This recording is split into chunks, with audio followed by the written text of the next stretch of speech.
A Russian missile hit an apartment building in Kramatorsk, killing one civilian and wounding three others. The Prosecutor General's office reported that it added that six high-rise apartment buildings were damaged in the attack and that search and rescue operations were still also underway. Я сидів дома, вот, на 4-м этаже, тут дом рядом. І такий гул був, взрив був такий, глухий. І со стола попадала і тарілки, там все у мене. Оце я вискочив, думаю, що ж тут. Оце я бачу тут, що тут.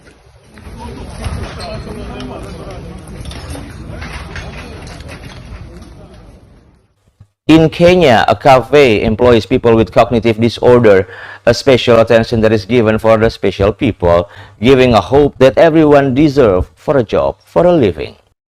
Hi. 18-year-old Natasha Mwangi's efforts to find a job were futile until a month ago when she got a job here.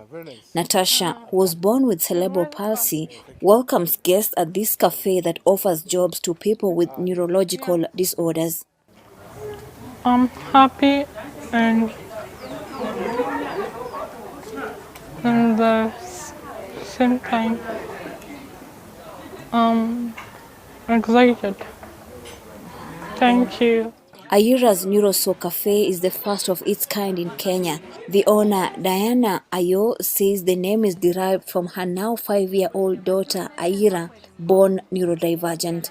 More and more I get parents approaching me and asking me, can my child come and work for you even if it's for free? I will even pay you. And I told them that is not the essence. My essence is to empower them so that the society, not only Diana can absorb them, but other people can. Guests at the cafe are also educated on neurodiversity and how to interact with neurodiverse adults and children, including through art. You're just seeing this person for who they are beyond any extremities that they have or anything that they might, about them that might be different. Common neurological disorders include autism, dyslexia, attention deficit hyperactive disorder, ADHD, and cerebral palsy, among others.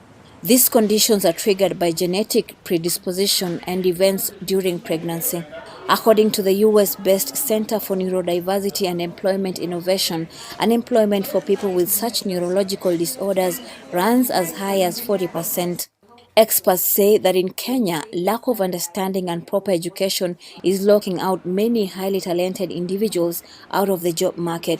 Having transitioned maybe the education system where their unique and very unique needs were not taken into consideration, then there's a very high likelihood that they will end up also not having their potentials and capacities fully identified and picked, and then this goes now to limit what we are talking about, the working space. Neurodiversity is an understudied and underreported field, especially in Africa, according to the Neurodiversity Center. Diana hopes efforts such as this will help to educate and sensitize the public. Illegal fishing is a multi-billion-dollar global industry closely linked to organized crime. The trade will pose a greater threat to security as climate change warms the world's ocean, according to a report from Britain's Royal United Service Institute. Illegal, unreported and unregulated fishing, or IUU fishing, is worth up to $36.4 billion annually and represents up to 33% of the global catch, according to a report from Britain's Royal United Services Institute, a defence and security think tank. As climate change warms the world's oceans, fish stocks move into cooler, deeper waters, and criminal operations are expected to follow. Chasing those fish stocks as they move. And there's predictions, obviously, or concern that they will move in across, existing maritime boundaries, and IU actors will pursue them across those boundaries. That, in turn, will impact local coastal fishing communities. As their livelihoods, they become more vulnerable, that they may begin engaging more in IUU practices like destructive fishing practices, or engaging in other type of criminal activity as well. There is a nexus with other crime types as well, like narcotics, human trafficking, labour abuses. Many poorer countries do not have the capacity to police their waters.